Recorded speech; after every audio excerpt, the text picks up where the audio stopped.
સોમનાથ મંદિર પાસેની ચોપાટી ખાતે એક ભારત શ્રેષ્ઠ ભારતની થીમ પર ભવ્ય નૃત્ય મહોત્સવનું આયોજન કરવામાં આવ્યું હતું। આ કાર્યક્રમમાં માધવપુર ખાતે તારીખ 6 થી 10 એપ્રિલ સુધી ભગવાન શ્રી કૃષ્ણ અને રૂકમણી વિવાહ ઉપલક્ષ્યમાં યોજાતા પરંપરાગત મેળાની પ્રી ઇવેન્ટના ભાગરૂપે યોજાયો હતો।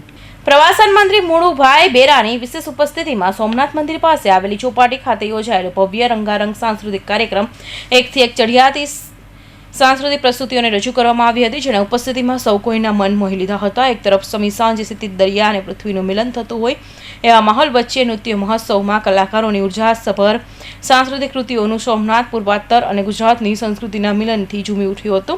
आ कार्यक्रममां पूर्वोत्तर अने गुजरातना कुल 400 कलाकारोए पोतानी मनमोहक कला रजू करी लोकोना मन मोह्या हता। भगवान श्री कृष्ण द्वारा रुक्मणी हरणना तातृश्य लोकोनुं मन हर्युं हतुं।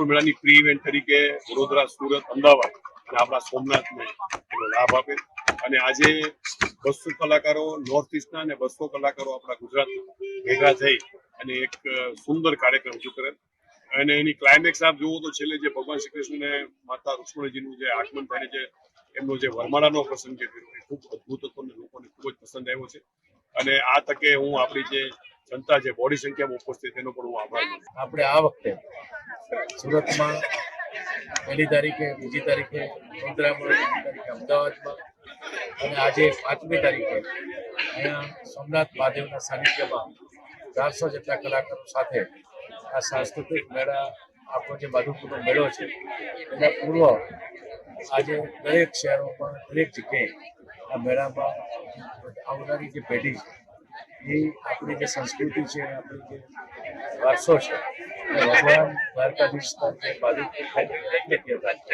વિવાહનો પ્રસંગ આપણે જે ઉજવીએ છીએ એ સંસ્કૃતિ નવી પેઢી પણ એને પ્રત્યક્ષ રીતે જોઈ શકે।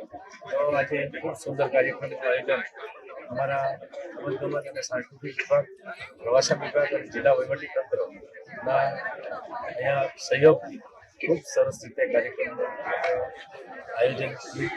या आज हम सोमनाथ टेम्पल के सामने परफॉर्म करके हमें बहुत अच्छा लगा और हम यहाँ पे हमारे ट्रेडिशनल बोडो डांस जमशी दलाई को हमने शो किया है, तो हमें बहुत अच्छा लगा और यहाँ की कोरियोग्राफी हमें बहुत अच्छा लगा।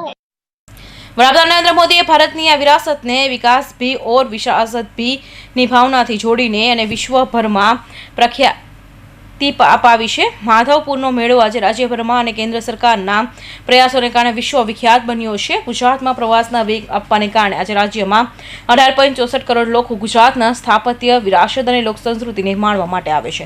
કૌશિક પટેલનો report, Hind TV news, Surat.